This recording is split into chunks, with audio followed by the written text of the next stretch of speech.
Hello class, welcome back in our online discussion in this course Applied Economics. And we are now in lesson 10 and we will discuss about the socioeconomic factors affecting business and also the industry. And we will talk specifically about the consumer behavior. So we are done with the first part of this semester and we are now in the final term. So here are the expectations of this lesson. After going through this lesson, you are expected to understand consumer theory. The second one, identify the various socioeconomic factors affecting business and industry in terms of consumers.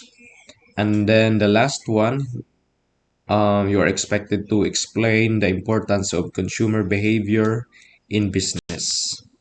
So before we will jump into our lesson, we will have this pre-test first. Question number 1. It describes how people spend their money based on individual preferences and budget constraints. A. Spending theory. B. Consumer theory. C. Human choice theory. Or letter D. Budget theory. The answer for number 1 is letter B. Consumer theory. Now let's proceed to question number 2. It refers to the use of goods and services to satisfy human wants. A. Consumption. B. Satisfaction. C. Utility. Or D. Opportunity. The answer for question number 2 is letter A. Consumptions. Number 3, it refers to the total satisfaction received from consuming a good or service.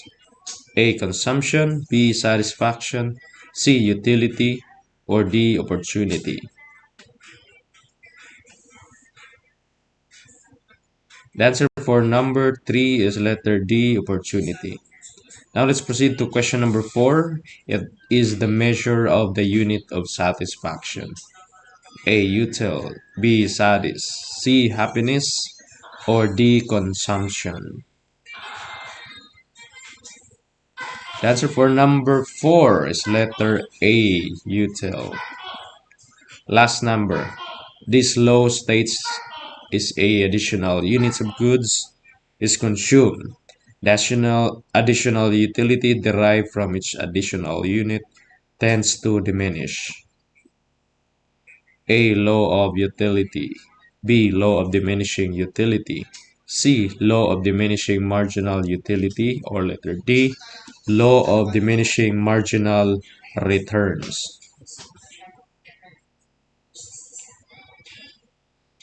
The answer for question number 5 is letter C. Law of diminishing marginal utility. So again, congratulations those who will get the perfect score for this pre-test for lesson number 10. Now let's proceed to our lesson and we will discuss first about the consumer theory. So you need to take note on the key terms that we're going to discuss about the consumer theory. So consumer theory is the study of how people decide to spend their money based on their individual preferences and budget constraints. So the consumer theory shows how individuals make choices subject to how much available income they have to spend and also the prices of products.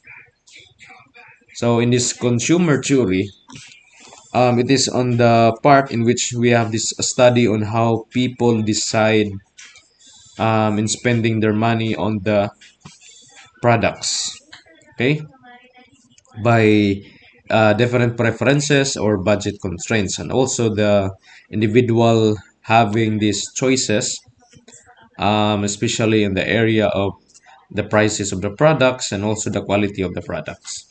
So individuals have the freedom to choose between different bundles of goods and also the services. So consumer theory seeks to predict their purchasing patterns by making the following 3 basic assumptions about human behavior.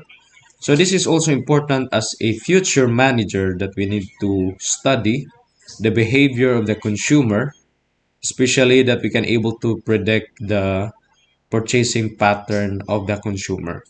So there is a great advantage for the business that have studied the behavior of the consumers. So there are three basic assumptions about human behavior, especially on the behavior of the consumer. The first one is the utility maximization. So the utility maximization, it is talks about the individuals that are said to make calculated decisions when shopping and also purchasing products that bring them the greatest benefit known as a maximum utility.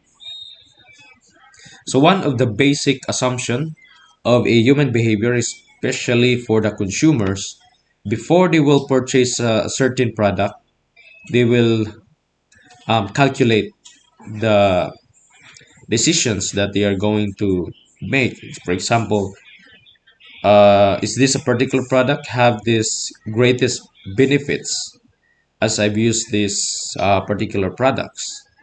So in which that they have this question on the back of their minds if this product will fulfill or have this usefulness of my for example, if I'm going to purchase a product that is I'm going to use for my own, for example, in the work or for some leisures. So it is important that the we need to understand the different assumptions of human behavior, and this is one of the three basic assumptions. So assume that the person who are going to purchase a certain products, they have on their mind that they want to use the certain product in the area of usefulness of the products.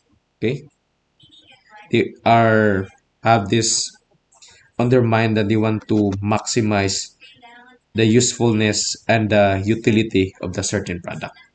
Okay, and for the second basic assumption is about the non-cessation. Non-cessation is about the people are seldom satisfied with one trip to the shops and always want to consume more products. We can also observe this as a behavior also of the women. For example, if they were going to visit a certain um, mall, for example, if they have this shopping on the mall, um, they want to buy a certain products and then they're not stopped on the certain trip, but instead they're going to went to or to go to different shops to purchase another products that is not planned. Okay, so that is one also of the basic assumption of a human behavior of a consumer. Okay, once we buy a certain products, we have this in the back of our mind to purchase another or different products. Okay, just like for example our um, in our own daily lives. For example, we have this Lazada or Shopee. So we search in the search engine or search bar to purchase a certain products, and then after we buy a certain products, we have this in our mind to purchase another or different products. Okay, that is also one of the temptation if we have this online shop. And then the third one is the decreasing marginal utility. So once the consumers purchase a certain product, there is a big possibility that it will lose satisfaction in the product the more they consume the product. The more that we use a certain product, it will decreases our satisfaction. Just like for example, you can also notice this one if we have this new motorcycle. The moment that we have this new motorcycle, we always clean our motorcycle.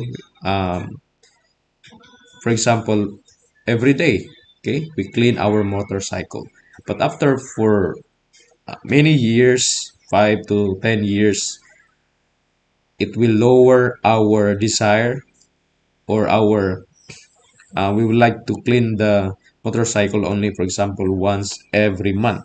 Okay, so it means that the moment that we consume or use the product, it will decrease our satisfaction, or later on it will lose our satisfaction. So this is the basic assumption of a human behavior, especially for the consumer. Now again, we will have this recap. The first one is the utility maximization. A person that has the plan to purchase a certain product, they will think that they will purchase a certain product to maximize the usefulness of the products. The second one is the non-cessation. It means that we are not stopped only for purchasing a certain product, but we have this also in the back of our minds to purchase another or different products. The third one is decreasing marginal utility. The more that we use, the more that we consume the product, it will decrease or it will lose our satisfaction of the certain products. That is why we will purchase again with the different products. We have that in the back of our mind to purchase another or new products, because the moment that we use, the moment that we consume the products, it will decreases our satisfaction. So we have this desire to purchase a new products. Now about the utility functions. A consumer aims to maximize the satisfaction he or she derives from the use of the good or service. So the utility is in a term in economics that refers to the total satisfaction. Just like here in the picture, you have this thumbs up, it means that they are satisfied on the products. Again, the utility is a term in the economics that refers to the total satisfaction received from a consuming a good or a services. So the economic theories based on the rational choice usually assume that consumers will strive to maximize their utility. Okay? So the economic utility of a good or service is important to understand because it is directly influence the demand and therefore the price of that good or service. So in practice, a consumer utility is impossible to measure and quantify because we cannot able to measure and quantify the consumer's utility of the products. So in order to easily understand the concept of utility, since it cannot be measured or quantified, so we shall assume that it is measurable in units, which is called a util. Okay? Just like in our pretest, talks about the util. Util is one unit of satisfaction. Again, we cannot quantify, we cannot measure the consumer's utility or satisfaction of the consumer. So we will only assume it and we call it a util. It is one unit of satisfaction. Okay, next we're going to discuss about the two different utility. The first one is the total utility and the second one is the marginal utility. So as to total utility, it refers to the combined utility derived from consuming an additional unit of good. Okay. The marginal utility, on the other hand, refers to the additional utility derived from consuming an additional unit of good. So the key term that we need to remember about the total utility, we have this keyword combined.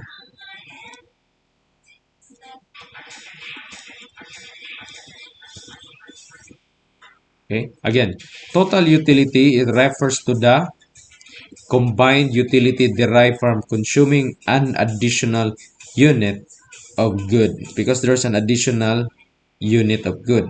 Okay. As for marginal utility, it refers to the additional utility derived from consuming an additional unit of good. So the keyword also for marginal utility is additional.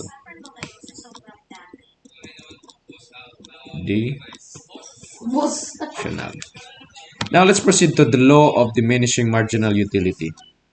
The law of diminishing marginal utility states that an additional unit of goods are consumed. So the additional utility derived from each additional unit tends to diminish. Okay? Diminish or decline. the call it the MU or marginal utility. So in other words, as consumer takes more unit of good, the extra utility or satisfaction that he derives from an extra unit of the good goes on falling. Okay? Since we have this additional unit of goods or services, um, the we call it the satisfaction of the consumer will expectedly decline. Okay? So it should be carefully noted that the marginal utility and not the total utility. Again, only the marginal utility that has a decline or diminish. So the law of diminishing marginal utility means that the total utility, okay, the total utility increases, okay, the total utility increases, but the marginal utility decreases the rate. Okay, so this is in normal. Again, total utility increase, but the marginal utility will decrease. Now let's proceed. I'm going to show you a table here and as an example. So consider the table 1 in which we have presented the total and also the marginal utility. So we can observe this one as I have an example in the previous slides. Again, in the table 1 in which we have this presented the total and marginal utility derived by a person who consumes a milk or a milk tea. Okay, so this milk tea were consumed per day. Okay, so this one represents first day, second day, third, fourth, fifth, sixth, seventh, and eighth day. Okay, so there is a consumer who consumed the cups of a milk tea per day.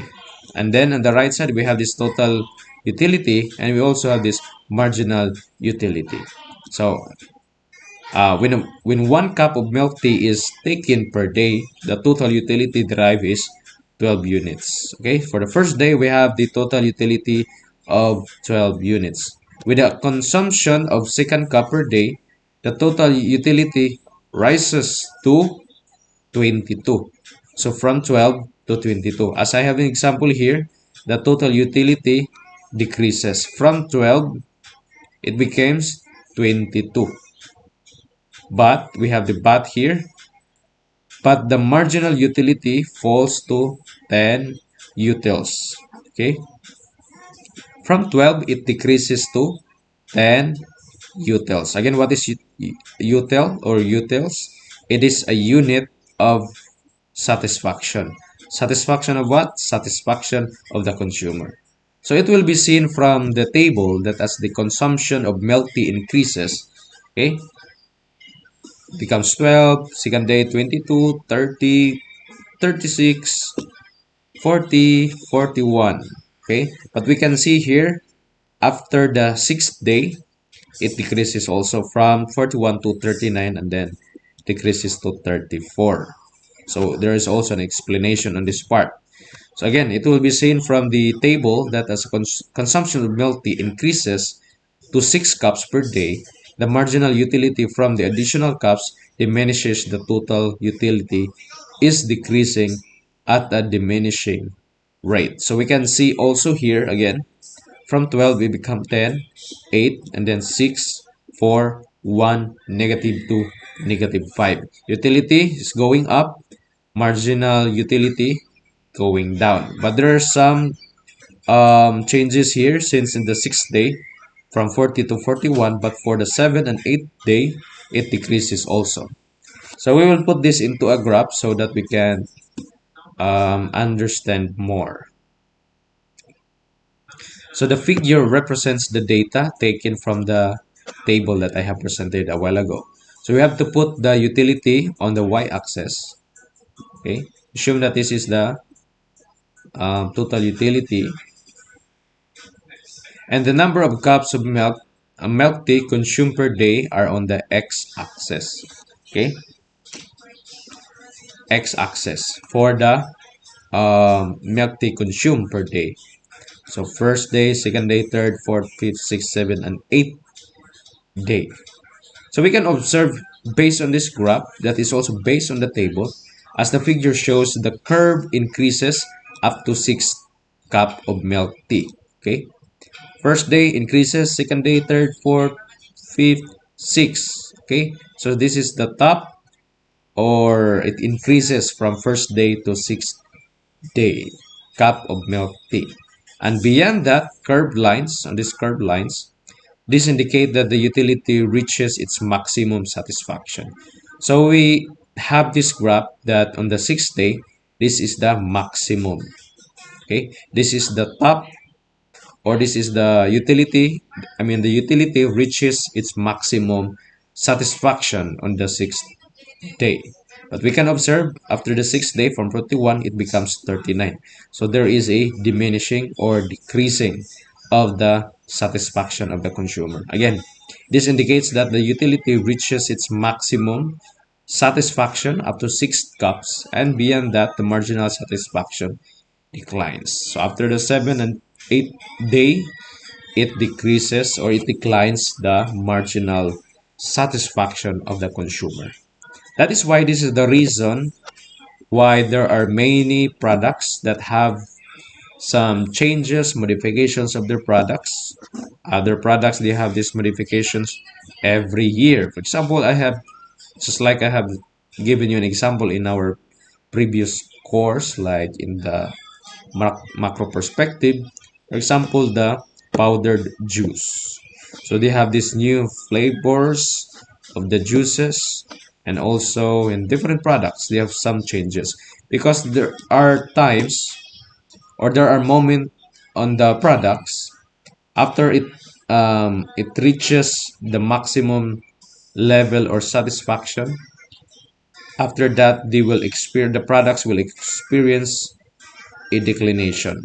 It will decrease the satisfaction of the consumer. This is the time, this is the warning sign that as a manager or the head of the office of the business, you need to think to have a modifications of the products. Okay? So this is really important as a future manager, not just in the hospitality industry, but also in other business industries. So I hope that you have learned on this lecture, and we're going to reflect on these sayings. Satisfaction is not always the fulfillment of what you want. It is the realization of how blessed you are for what you have. Bye bye.